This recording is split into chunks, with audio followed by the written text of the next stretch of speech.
တကောင်ရဲ့ညတွေမှာတရေမတကောင်ကအခောက်ကြီးကိုထမ်းပြီးမြို့ရွာအနှံ့လှည့်လည်သွားလာနေတတ်ပြီးအိမ်ရှိမှအခောက်ချခံရတဲ့အိမ်ကလူတစ်ယောက်ဟာဆိုးရွားစွာသေဆုံးရတယ်လို့ဆိုကြပါတယ်အခောက်ကြီးကိုထမ်းပြီးမြို့ရွာအနှံ့လှည့်လည်သွားလာနေတဲ့တရေမကိုမြင်မိကြသူတို့ဟာလက်ပြအနှုတ်ခံရပြီးသေဆုံးကြရတယ်လို့ဆိုကြပါတယ်အဲ့ဒီတရေမဟာကလေးတွေရဲ့အသက်ဝိညာဉ်တွေကိုနှုတ်ယူဖန်ဆားတာကြောင့်ကလေးရှိတဲ့အိမ်တွေမှာကလေးအသားခါသည်ခွေးအသားရှိုသည်ဆိုတဲ့စာတွေကိုရေးထားကြရတယ်လို့ဆိုကြပါတယ်။သူကတော့လူကြီးမင်းတို့ကျွန်တော်တို့နဲ့ရင်းနှီးကျွမ်းဝင်ပြီးသားဖြစ်တဲ့တင်းကြိုက်ဆောင်မဖဲဝါပဲဖြစ်ပါတယ်။ကျွန်တော်တို့ငေစဉ်တုန်းကဆိုရင်မဖဲဝါရဲ့အကြောင်းတွေကိုပုံစံအမျိုးမျိုးဇယိုက်အမျိုးမျိုးနဲ့စာအုပ်တွေထဲမှာဖက်ဖူးခဲ့ကြပေမဲ့သူမရဲ့ဘဝဆက်ကြောင်းနဲ့တင်းကြိုက်ဆောင်မဖဲဝါဆိုပြီးဖြစ်လာခဲ့ရတဲ့အကြောင်းကိုသိရှိသူကနေပါပြီးမဖဲဝါရဲ့ဘဝဆက်ကြောင်းကလည်းစိတ်ဝင်စားဖွယ်ကောင်းတယ်လို့တနာစဖွယ်လဲကောင်းလွန်လှပါတယ်တကယ်တော့ကျွန်တော်မဖဲဝါရဲ့အကြောင်းကိုအရင်ကတင်ဆက်ပေးဖူးပါတယ်ဒါပေမဲ့ Facebook ရဲ့စီကံသတ်မှတ်ချက်တွေနဲ့မကိုက်ညီခဲ့တာကြောင့်ဗီဒီယိုကိုပြန်ဖြတ်ခဲ့ရပါတယ်ဆိုတော့စကားကြောတွေရှင်းမနေတော့ပဲစိတ်ဝင်စားဖွယ်လဲကောင်းကြောက်ရွံ့ထိတ်လန့်ဖွယ်လဲကောင်းလွန်လှတဲ့တင်ကြိုက်ဆောင်မဖဲဝါရဲ့အကြောင်းကိုအခုပဲတင်ဆက်ပေးလိုက်ပါတယ်ကျွန်တော်ကတော့နေမျိုးပါ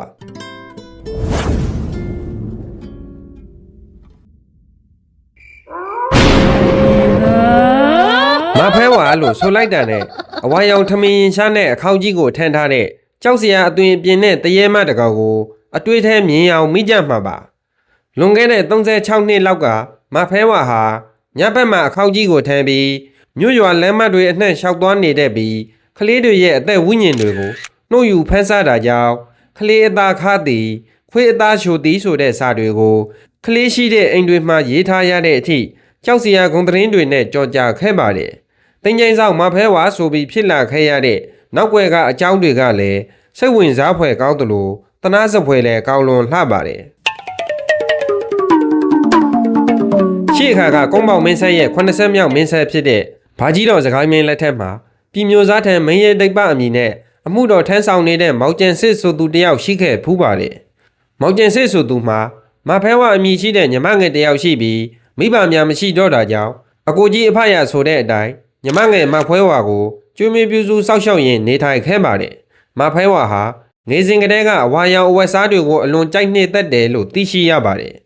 အကိုဖြစ်သူမောင်ကျန်ဆေးဟာအရက်သေးစာတောက်စားပျော်ပါပြီးတခိုးတမတွေနဲ့အပေါက်အသင်းလုပ်ခဲ့တယ်လို့ဆိုပါတယ်တနေ့မှာတော့မောင်ကျန်ဆေးဟာတခိုးတမတွေနဲ့ပေါက်ပြီးသူအမှုတော်ထမ်းဆောင်နေတဲ့ပြည်မျိုးစားကိုတော်လှန်ပုံကန်တဲ့အခါမင်းပြေးမင်းနဲ့တင့်ခဲ့ရပြီးညီမငယ်မဖဲဝါနဲ့အတူပြည်မျိုးကနေထွက်ပြေးတိမ်းရှောင်လာခဲ့ရကအထောက်ရှားခဲဆိုတဲ့ရွာလေးကိုရောက်ရှိလာခဲ့ကြပါတယ်။အဲ့ဒီရွာကိုရောက်ရှိတဲ့အခါမောင်ကျန်စစ်ကမောင်ဆန်မှဲ့မဖဲဝါကမသဲဦးဆိုပြီးအမည်တွေပြောင်းကမထင်မရှားအသွင်အပြင်နဲ့ဘဝကိုဇက်မြုပ်နေထိုင်ခဲ့ကြပါတယ်။ဒီလိုအချိန်တွေကြာလာတဲ့အခါမောင်ဆန်မှဲ့ကအင်တကြီးအလုပ်ကိုလုပ်ကြရင်အသက်မွေးဝမ်းကြောင်းပြုတ်ခဲ့ပါတယ်။မသဲဦးအမည်ခံထားတဲ့မဖဲဝါဟာအလွန်ချောမောလှပတဲ့အမျိုးသမီးတစ်ယောက်ဖြစ်တာကြောင့်ရွာထဲကကာလာသားတွေကခြေစကားကြိုက်စကားဆိုကြပေမဲ့အိမ်ထောင်မပြုတ်ပဲအပြိုကြီးဘဝနဲ့သာနေထိုင်ခဲ့တယ်လို့ဆိုကြပါတယ်ဒီလိုနဲ့တနေ့မှတော့အင်တကြီးမောင်ဆန်မှဲ့ဟာသူ့အင်းမှငါးတွေအရာနဲနေတာကြောင့်မကောက်ဆိုးဝါးတွေက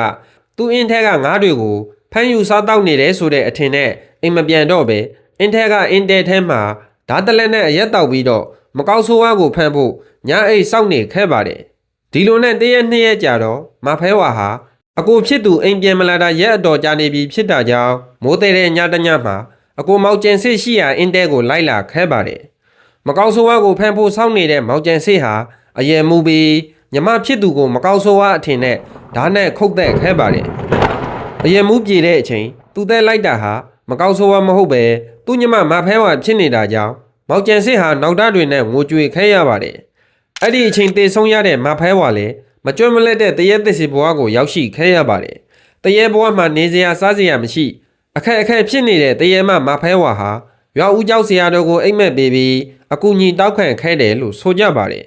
ဆရာတော်ကြီးကလည်းမဖဲဝါကိုသူနေထိုင်ခဲ့တဲ့အထောက်ရှားခဲရွာရဲ့တင်ကြိုင်းမှာနေထိုင်စေခဲ့တယ်လို့ဆိုကြပါတယ်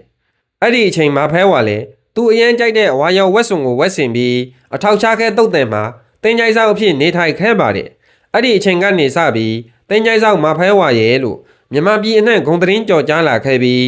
ဂ ကုန်းပေါမင်းဆက်ရဲ့80မြောက်မင်းဆက်ဖြစ်တဲ့တာယာဝတီမင်းကလည်းမဖဲဝါကိုတင်ကြိုင်အားလုံးရဲ့အဆောက်သခင်မအဖြစ်မင်းအမိန်အာဏာနဲ့ခန့်အပ်ခဲ့ပါတယ်အဲ့ဒီနောက်ပိုင်းမဖဲဝါရဲ့အကြောင်းကိုလူသိများလာခဲ့ကြပြီးမဖဲဝါရဲ့ပုံပြင်ဝတ္ထုတွေသာမကဗီဒီယိုတွေပါရိုက်ကူးလာခဲ့ကြတဲ့အထိဂုံသတင်းကြော်ကြားလာခဲ့တယ်လို့ဆိုကြပါတယ်ဒီမဖဲဝါရဲ့အကြောင်းနဲ့ပတ်သက်ပြီးတခြားမတူကွဲပြားတဲ့ဇာတ်ကြောင်းတွေလည်းရှိလို့နေပါတယ်တကယ်တော့ဒီမဖဲဝါရဲ့ဇာတ်ကြောင်းဟာမြမစာပေကျမ်းဂန်တွေထမ်းမှမပါရှိတဲ့ပါဇက်ပြောရာဇဝင်တစ်ခုသာဖြစ်ပါကြောင်းတင်ဆက်ရင်ညီကုံချုပ်လိုက်ရပါတယ်နောက်ဗီဒီယိုမှာပြန်တွေ့ကြအောင်ပါ